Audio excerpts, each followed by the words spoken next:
Okay team, what you have here is a resource to help you negotiate your way through the PowerPoint in the absence of having a group session.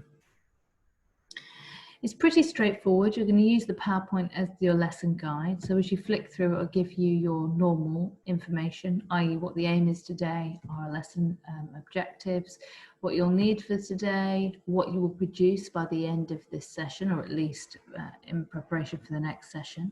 And importantly, we're looking here at your formal submission. It'll be a 1,500 word maximum review of a video that you watch and an assessment plan for an assessment that you plan to teach. And you'll get to these two submissions by creating this evidence as well. This isn't something you need to submit to me, but it is something you will need to keep on the shelf for later, but you'll see why. Your first task is to use a scheme of work that will exist in September and then identify the 7 types of assessment that we talked about in the last session. You may need to refer to your notes from the previous session. Session 2 is based on that particular assessment that you will select. You need to ask the W questions about it. What will be assessed? Why are you assessing it? When do you assess it? Why assess at that point? And how, which is an honorary W in this case. Then your third task is read 5 assessment descriptors. These are ways that you can assess a student, strategy for assessing them. And for each of the ones that are listed, you are going to come up with a pro and a con list. So an advantage and disadvantage list for them. The first one is done for you. Here it explains what the strategy is, and this is your advantages and your disadvantage list. And this will be important for your later aspect. Here's your next one. So there's 1, 2, 3, 4, 5. And so you'll have 5 pro and con lists. And you can do this written or you can do it in Word or however you choose to, maybe Excel. Your next task is based on those 5 examples, which one would you select for a summative assessment based on the scheme of work that you have? And then you've got an excerpt of more strategies from Linda Wilson's Practical Teaching, a guide to teaching in the education and training sector.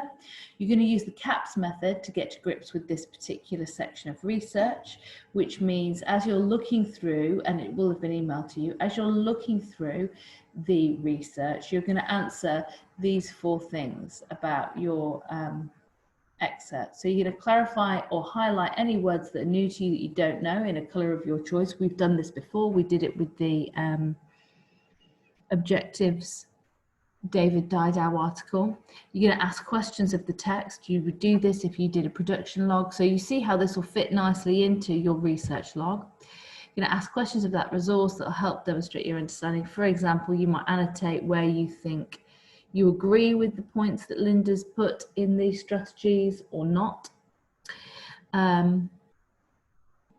You then make a precise prediction here. So, okay, based on the information I've now got, which will be a wealth of information, I think that this will be the best form of assessment. And then you summarize why. So you predict what it'll be and summarize why. So you can create this small grid either on Word, in Excel, on a piece of paper, but this will be helpful in your final task of creating your assessment plan. I would like everyone to try the stretch and challenge task. I want you to think about, okay, you've picked your assessment now. How do you know that everyone in your class will have learnt the topic that you're assessing them on? Notate some ideas and some answers, and you may find, oh, actually, student so-and-so, actually, they won't be able to prove that demonstration of having learnt that material.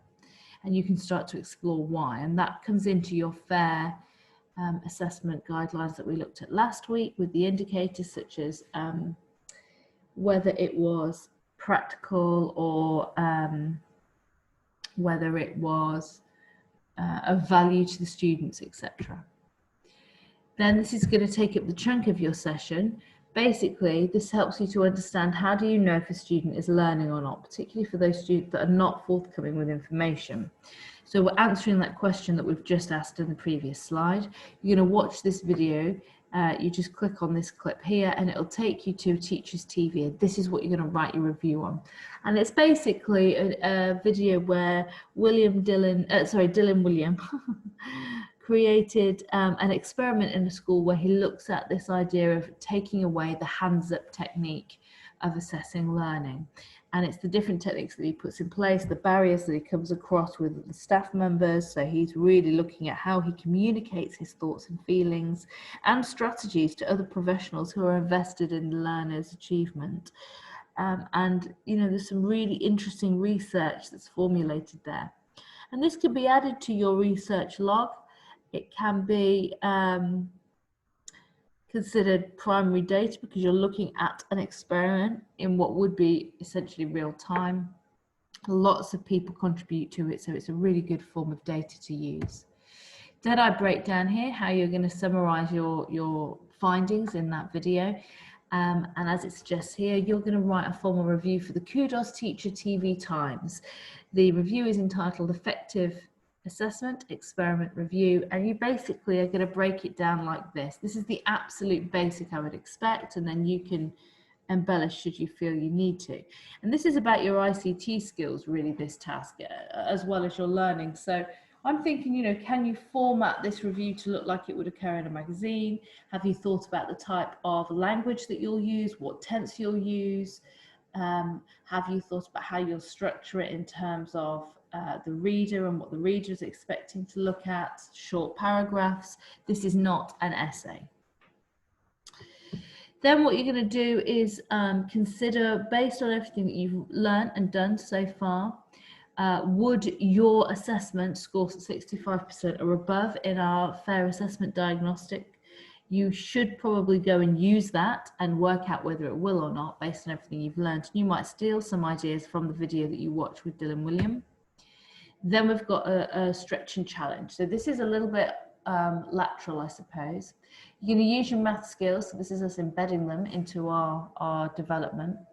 You are going to think about your fair practice diagnostic on Excel that we used last session, and you've obviously used again this session, to develop a graph that will show to me, could be a graph, it could be a grid, it could be a diagram. What it shows to me is all the units or all the components of a course, and you'll find that information in the spec. You'll probably find a grid in the spec that shows you that information.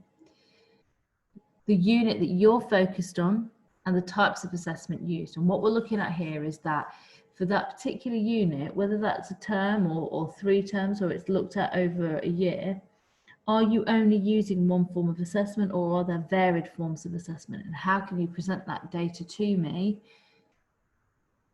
in a diagraphic way rather than words?